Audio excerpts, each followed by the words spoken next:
Heyo, Plaidman again. How's it going? Nice to see you.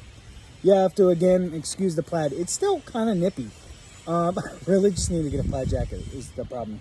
And my hair is wonderful today. So today's Wednesday and today's What If. A bit of a book review, if you will, is I'm reading this, which is called Ready Player 2, which is the sequel to Ready Player 1. Which they made a movie about. Steven Spielberg directed. Really interesting, good movie, all things considered. I actually feel for him because having read the book, I was like, I don't know how you can make this into a movie. But he did, and it was pretty good. It was pretty good. The second book, I'm not done. I'm only halfway through. I will say this, one thing that they kind of focus on, which I think is kind of appropriate considering the context and the subject of today's video, is, you have to excuse the noise by the way, is AI interference. Right now in 2022, we're in a world where Elon Musk and Bill Gates and Jeff Bezos are all the fat cats, the super wealthy people, these tech billionaires, they're all racing towards this AI, right? And towards connecting people, blah, blah, blah. And the problem with that, for those of you that don't know, is, well, one, you're assuming people are just bodies. Like, you're just this body, right? So that's kind of a problem. And I've noticed that science really skips over the fact that you might be something other than just a body. They're like, oh, well, we don't really want to talk about that, whatever. And then two, so if you're connecting something right here, dude, like, as with anything universal, there is no security measure that will ever be built that won't be almost immediately hackable or break-inable. So you can't create a security measure that somebody with enough energy and time and money won't be able to break in. This is kind of problematic. But instead, they're like, oh, let's just go hog wild into this. And I'm inclined to be like, yeah, there's tremendous value to these things. It can solve a lot of problems. And frankly, that the book touches on it a good amount. They do a pretty good job of talking about some of these things that we're going into right now, that's on the horizon, of things that are going to come up and things that our children are going to have to deal with, of like, mommy, daddy, I really need this implant and then I can learn math better. Like, these are things that our children are going to actually, like, realistically have things with, and we as adults are going to have to find a line of that and not have our children become cyborgs while also not having them be ostracized by society. So it's going to be an interesting thing. So what I kind of want to do a what if is, what if instead of just assuming the fact that humankind is just meat bodies, that perhaps there is something outside of that that has been alluded to by science and has been alluded to by religion. Perhaps you were something more than just a body. Odd, I know. But it's odd that it hasn't been given more traction. And personally, I think that the reason it hasn't been given more traction is because that line of thought leads into more freedom. And then generally speaking, the powers that be do not want people to be more free. Because if you are something other than just a body, and other than desires to have pizza on a Friday night, or have a cigarette, or drink a drink, or do whatever, if you're something more than that, well, then to what degree of control can you have over somebody who doesn't need those things, right? Who's not buying flat screen TVs and drugs and, you know, is drugged up on pharmaceuticals all the time. To what degree of control do you have? Very little.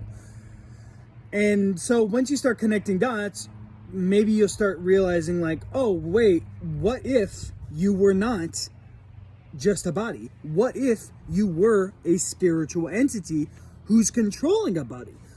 which could kind of lead into all those ghost stories that we've all heard and subscribed to, and all the ghost stories that are based, horror movies that are based on ghost stories and yada yada yada, where you have people in bodies in a situation, and then a ghost or another entity comes and mucks stuff up for them, and they're like, oh my god, it must be the ghost from 100 years ago. Like, I don't know. So to me, it's very interesting that on one hand we'll have those stories, right? And then on the other hand, we're just like, oh, we're gonna ignore all that, and we're just gonna push humankind is just meat bodies. It's weird that we had that delineation. It's also weird that, like, in the Catholic and Christian religion, granted, as much as I know and understand of it, and perhaps the Judaistic religion and other religions, they make these points of, like, when you die, you go to heaven or hell, or you get judged and whatnot. And my question would be like, well, so if you are going to heaven or hell, then you are not a body, because you are going, when you die, you go 10 feet underground, buried with stuff on top of you. So if after that, you still go to heaven or hell, then by the very nature of that, you're not a body, you're something else. You're a spiritual entity. And if that's the case, then what the F? What are we doing? Like, this doesn't make any sense. So I think that there's a lot of stuff that is being hidden and retracted and whatnot. So what I want you to imagine, to end this on a nice note, what I want you to imagine is this. What if we lived in a world where if somebody has a genius idea that would help better mankind on its progression technologically or whatever, that he would be acknowledged and clapped, and people would be like, oh my God, that's amazing. Let me give you $1 billion for your idea. And they would take that idea and they would utilize it and make something of it.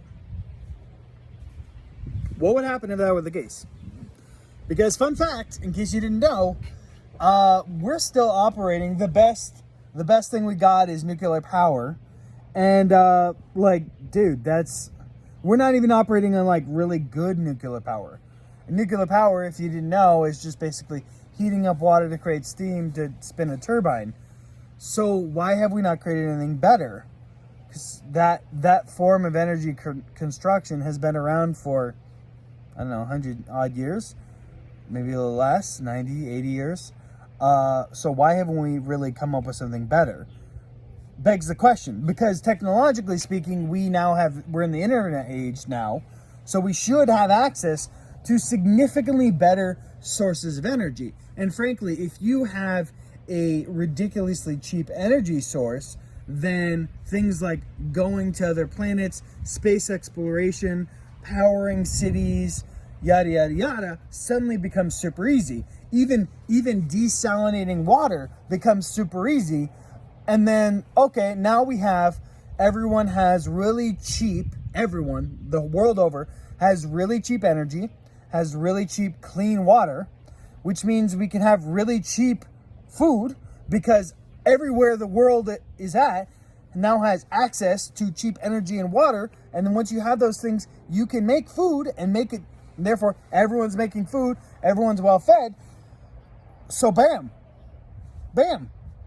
I've solved all the world's problems with like one thing, which is energy production. So what if we lived in a world where people who invented better ways of producing energy, they were actually acknowledged and we started utilizing that? And if you want to know, like, okay, maybe you're just ridiculous, look at Nikola Tesla. Nikola Tesla. Look at him and look at what happened to him. This is a guy who died, and then all of his research just got expunged.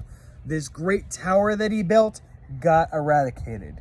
This is a guy who was advocating, pushing for, and perhaps invented a unlimited source of free or cheap energy that could be transmuted, sent all across the world, and he dies kind of rather mysteriously, and all of his stuff gets taken and mysteriously disappears. What if we lived in a world that wasn't like that? Ponder. Leave your comments, likes, and subscribe if you haven't already, because I would love to know what you think. Honestly, like, I'm kind of making this up as I go along. Sometimes I have an idea, sometimes I don't. Sometimes I think of it like literally 1 second before I push play on the video thing. So I would love to know what your take is. That's it for today. Plaidman out. You'll have to excuse the awesome green jacket 2 days in a row. I'm so sorry. All right, I love you all. I'll talk to you tomorrow. Bye.